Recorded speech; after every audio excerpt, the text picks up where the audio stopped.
बिस्मिल्लाहिर्रहमानिर्रहीम, अस्सलाम वालेकुम। पिछले लेक्चर में हमने देखा था कि केमिकल इक्वेशंस क्या होती हैं और केमिकल रिएक्शंस क्या होते हैं। आज के लेक्चर में हम ये देखेंगे कि बैलेंस केमिकल इक्वेशन की मदद से हम कौन कौन सी चीजें कैलकुलेट कर सकते हैं। तो आज का हमारा जो टॉपिक है वो है calculations based on chemical equations. तो केमिकल इक्वेशन की मदद से हम कौन कौन सी चीजें फाइंड कर सकते हैं।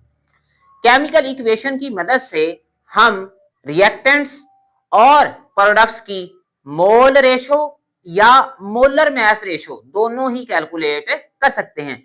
We can calculate the mole ratio और molar mass ratio of the reactants and products. Similarly, we can find the molar masses of reactants if we know the molar masses of products. यानी कि अगर हम products के molar mass जानते हैं तो हम रिएक्टेंट्स के मोलर मास जो है वो फाइंड कर सकते हैं।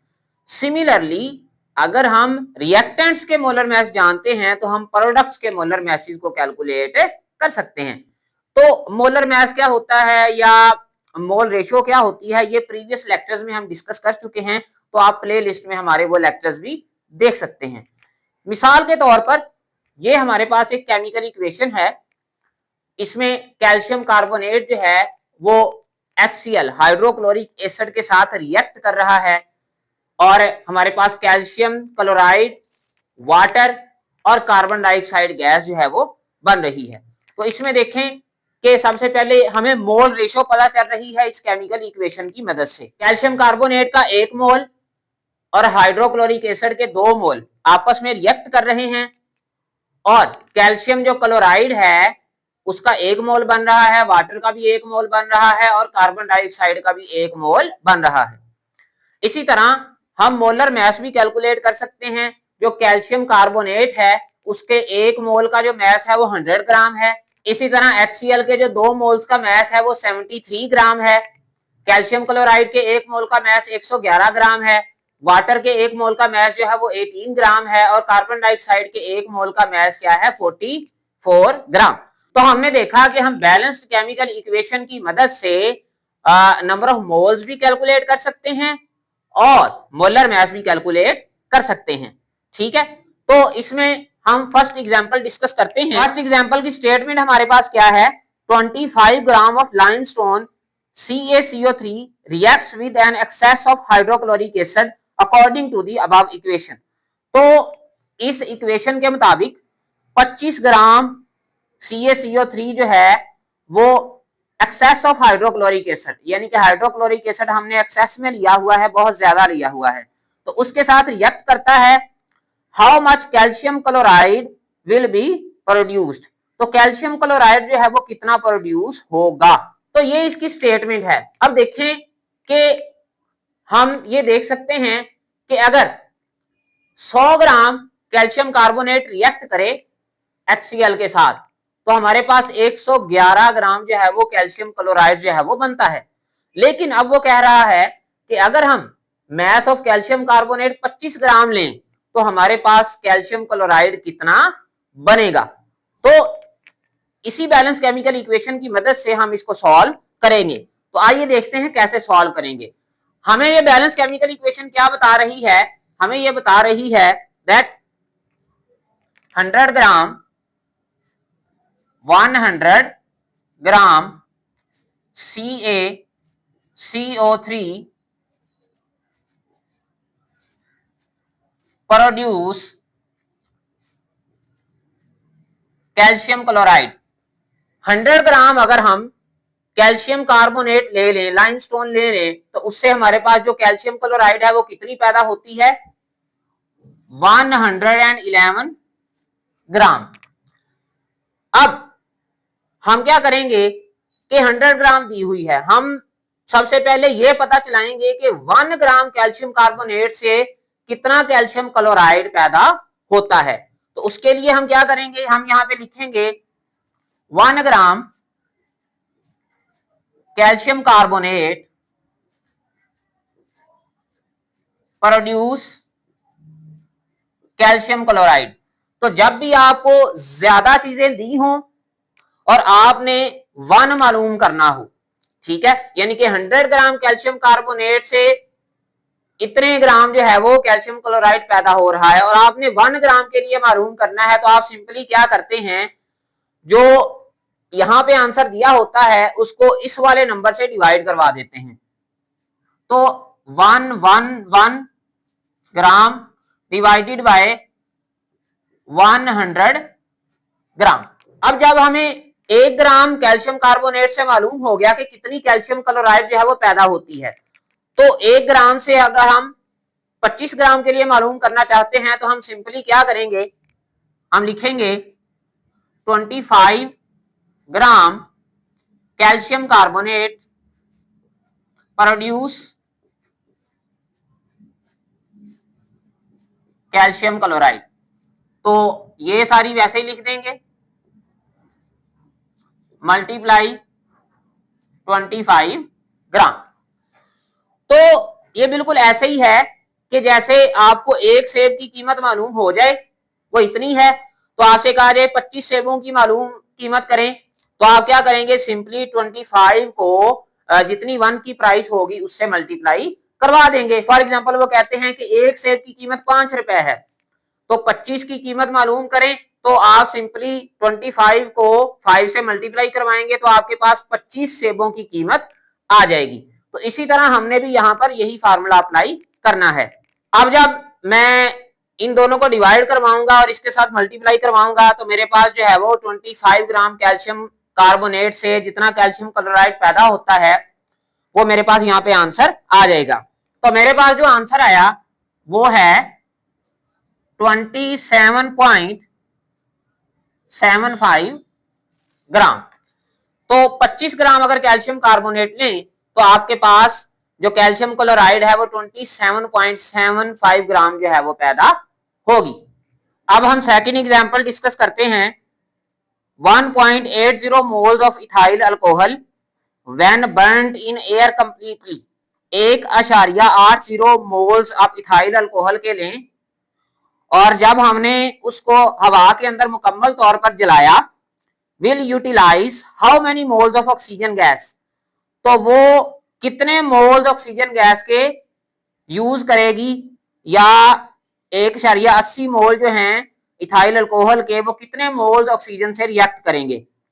Also calculate the number of moles of carbon dioxide produced. साथ ही साथ ये भी कैलकुलेट करें कि कार्बन डाइऑक्साइड के कितने नंबर ऑफ मोल्स जो हैं वो पैदा हुए। तो हमारे पास जो डाटा गिवन है वो है number of moles of ethyl alcohol C2H5OH, वो है 1.80। हमने जो चीज फाइंड करनी है वो है number of moles of oxygen needed. हमें कितने मोल्स ऑक्सीजन चाहिए इथाइल अल्कोहल से रिएक्ट करवाने के लिए, and number of moles of carbon dioxide produced, और कार्बन डाइऑक्साइड के कितने मोल हमारे पास जो है वो प्रोड्यूस होंगे। लेकिन सबसे पहले तो हमें इसकी बैलेंस्ड केमिकल इक्वेशन जो है वो मालूम होनी चाहिए। तो हम क्या करेंगे, सबसे पहले इसकी बैलेंस केमिकल इक्वेशन लिख लेते हैं। तो हमें पता है इथाइल अल्कोहल ने ऑक्सीजन के साथ रिएक्ट करना है, तो आप सबसे पहले लिखें इथाइल अल्कोहल का फार्मूला C2H5OH। ये है आपके पास इथाइल अल्कोहल, और इसको आपने रिएक्ट करवाना है 3 मोल्स ऑफ ऑक्सीजन के साथ, यानी कि 1 मोल जो है वो इथाइल अल्कोहल 3 मोल ऑक्सीजन के साथ रिएक्ट करेगी, और आपके पास जो है 2 मोल कार्बन डाइऑक्साइड के पैदा होंगे, और साथ ही साथ 3 मोल जो है वो वाटर के प्रोड्यूस होंगे। तो सबसे पहले हम देखते हैं कि बैलेंस केमिकल इक्वेशन हमें क्या बता रही है। हमें यह बता रही है that 1 mole ethyl alcohol need oxygen. 1 mole ethyl alcohol को कितनी ऑक्सीजन चाहिए, 3 मोल। 1 मोल इथाइल अल्कोहल को कितने मोल ऑक्सीजन चाहिए? 3 मोल।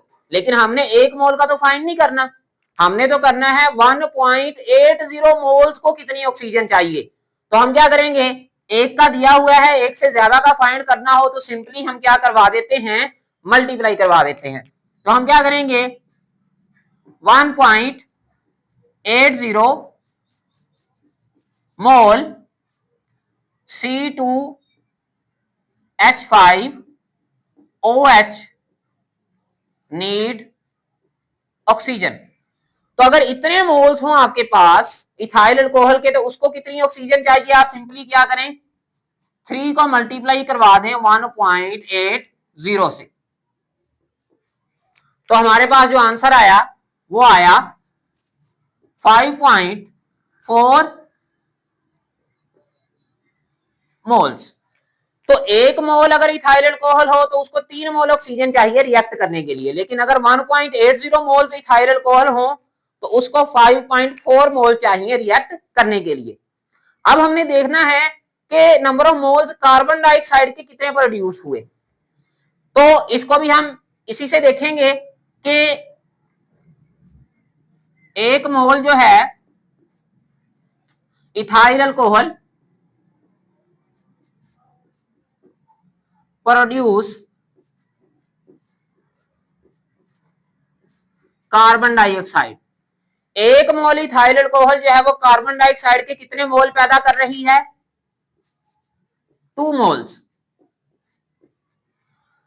तो अगर हमारे पास 1.80 मोल्स हों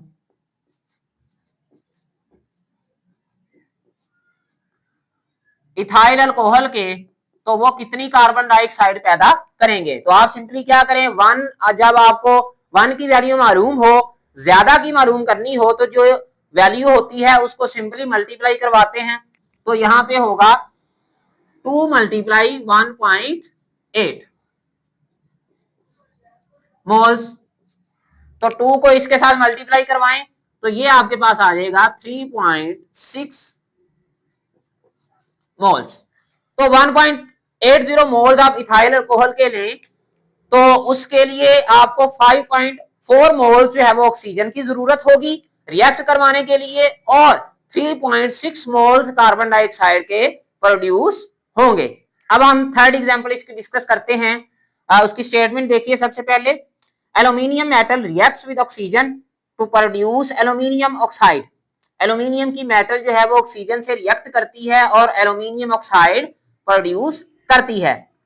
how many grams of oxygen will be required to react completely with 0.3 moles of aluminium। तो 0.3 moles of aluminium अगर हम ले लें तो हमें कितने ग्राम ऑक्सीजन जो है वो रिक्वायर होगी। गिवन डाटा क्या है, हमारे पास मोल्स ऑफ एल्यूमिनियम दिए हुए हैं 0.3 मोल्स, और हमने ग्राम्स ऑफ ऑक्सीजन जो है वो फाइंड करने हैं, number of grams of oxygen. तो जो बैलेंस केमिकल इक्वेशन है हमारे पास वो क्या है, इसकी मैंने पहले ही लिख ली है कि 4 मोल एल्यूमिनियम 3 मोल ऑक्सीजन से रिएक्ट करती है और हमारे पास जो है वो 2 मोल एल्यूमिनियम ऑक्साइड बनाती है। तो हम क्या लिखेंगे, 4 moles aluminium need oxygen 3 moles. 4 मोल एल्यूमिनियम को कितने मोल ऑक्सीजन की जरूरत है? 3 मोल ऑक्सीजन की। लेकिन हमारे पास तो 4 मोल एल्यूमिनियम नहीं है, हमने एल्यूमिनियम लिए हैं 0.3 मोल्स। तो हम क्या करेंगे, सबसे पहले 4 मोल एल्यूमिनियम से 1 मोल एल्यूमिनियम के लिए कितनी ऑक्सीजन चाहिए वो फाइंड करेंगे। हम लिखेंगे 1 मोल एल्यूमिनियम नीड ऑक्सीजन। अब जब भी ज्यादा चीजों की वैल्यू दी हो और आपने कम चीजों की वैल्यू फाइंड करनी हो तो आप जो है वो सिंपली इस वाली वैल्यू को इस वाली वैल्यू से डिवाइड कर देते हैं, यानी कि 3 को ऊपर रखेंगे और यहां पे जो वैल्यू लिखी होती है उसको क्या कर देते हैं, डिवाइड। तो सिंपली हम क्या करेंगे, 3 डिवाइडेड बाय 4। लेकिन अब चूंकि 1 की हमने फाइंड कर ली है 3/4 मोल्स, तो हम 0.3 की फाइंड कर सकते हैं। हम क्या करेंगे, 0.3 मोल्स एल्यूमिनियम नीड ऑक्सीजन 3/4। अब 1 की अगर हमें वैल्यू मालूम हो तो 1 से ज्यादा की मालूम करनी हो या कम की मालूम करनी हो, सिंपली जो वैल्यू दी होती है उसको मल्टीप्लाई करवा देते हैं।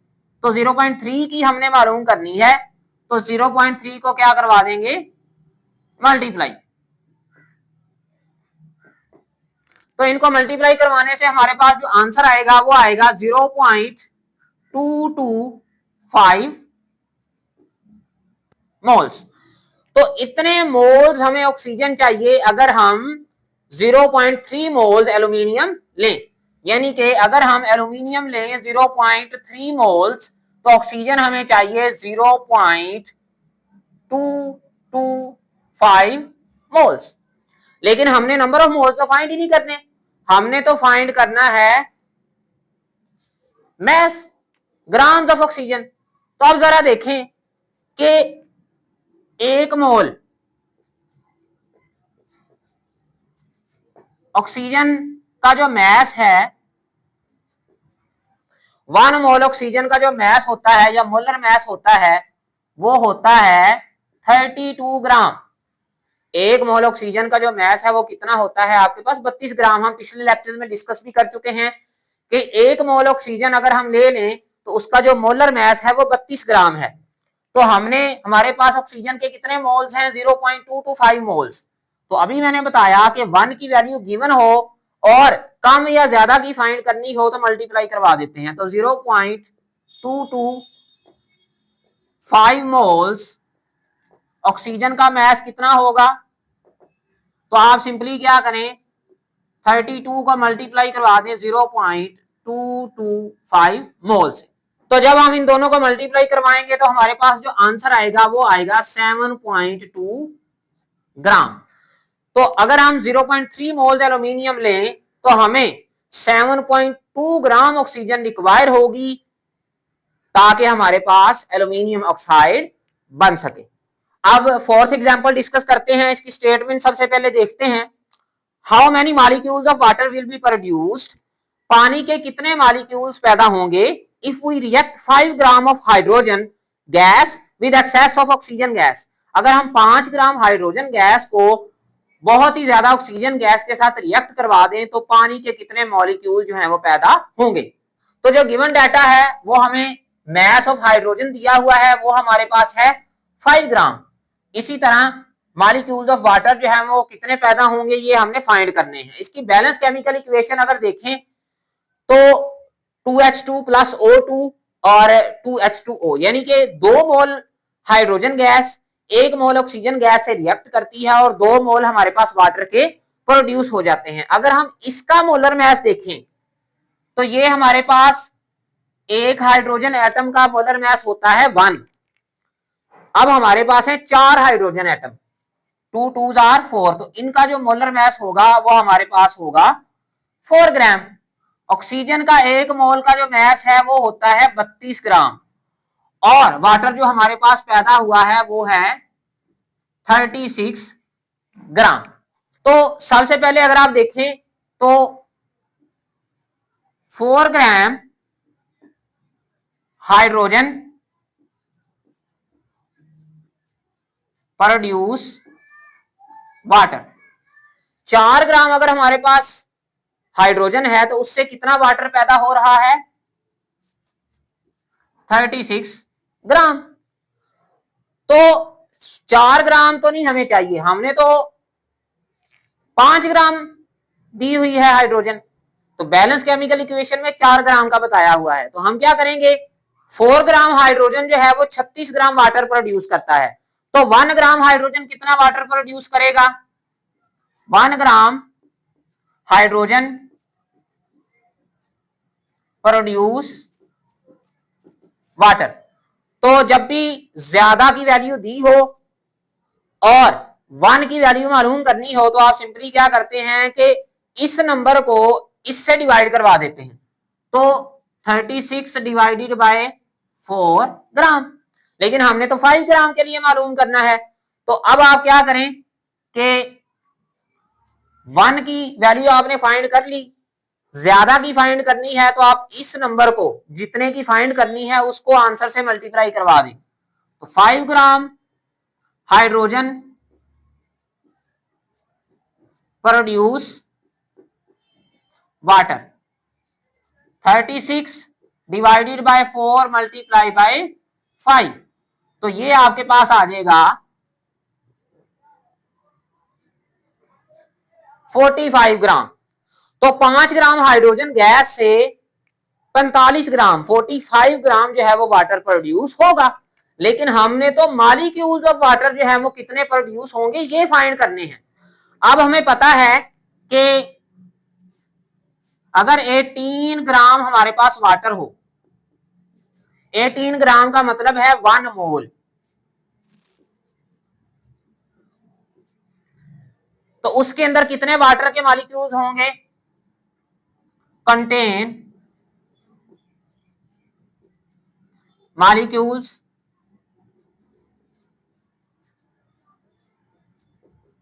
तो कितने होंगे 6.02 multiply 10 raise to power 23 molecules. 1 mole या 18 ग्राम हमारे पास वाटर हो, 18 ग्राम वाटर का मतलब है 1 मोल वाटर, तो उसके अंदर हमारे पास इतने वाटर के मॉलिक्यूल्स होते हैं। हमने तो 45 ग्राम के लिए मालूम करना है क्योंकि हमारे पास तो वाटर कितना पैदा हो रहा है 45 ग्राम। तो अब सबसे पहले हम 1 ग्राम के लिए मालूम करेंगे। 1 ग्राम वाटर कंटेन मॉलिक्यूल्स, तो जब भी हम ज्यादा से 1 के लिए मालूम कर रहे हों तो ये जो आंसर होता है उसको इस वाली वैल्यू से डिवाइड करवा देते हैं। तो 6.02 multiply 10 raise to power 23 divided by 18। अब हम 45 के लिए अगर मालूम करना चाहते हैं, 1 के लिए मालूम कर लिया, तो 45 ग्राम वाटर कंटेन मॉलिक्यूल्स, तो 45 ग्राम को इस रकम से मल्टीप्लाई करवा देंगे,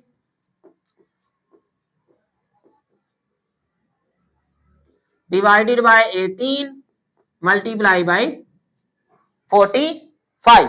अब जब हम इस रकम को इससे मल्टीप्लाई करवाएंगे और इससे डिवाइड करवाएंगे तो जो हमारे पास आंसर आया वो क्या आया, 1. मैं इधर लिख देता हूं 1.505 multiply 10 raise to power 24 molecules. तो अगर आपके पास 5 ग्राम हाइड्रोजन है तो उससे 45 ग्राम जो है वो वाटर प्रोड्यूस होगा, और 45 ग्राम अगर वाटर है तो उसके अंदर जो वाटर मॉलिक्यूल्स होंगे वो 1.505 multiply 10 raise to power 24 produce होंगे।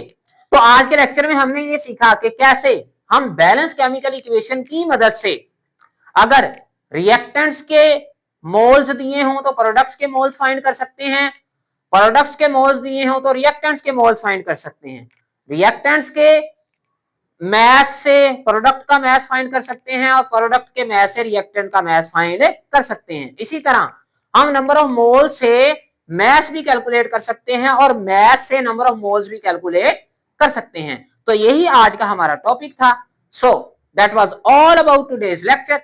अगर आपको वीडियो पसंद आई तो चैनल को सब्सक्राइब और वीडियो को लाइक जरूर कीजिएगा। For today thank you very much.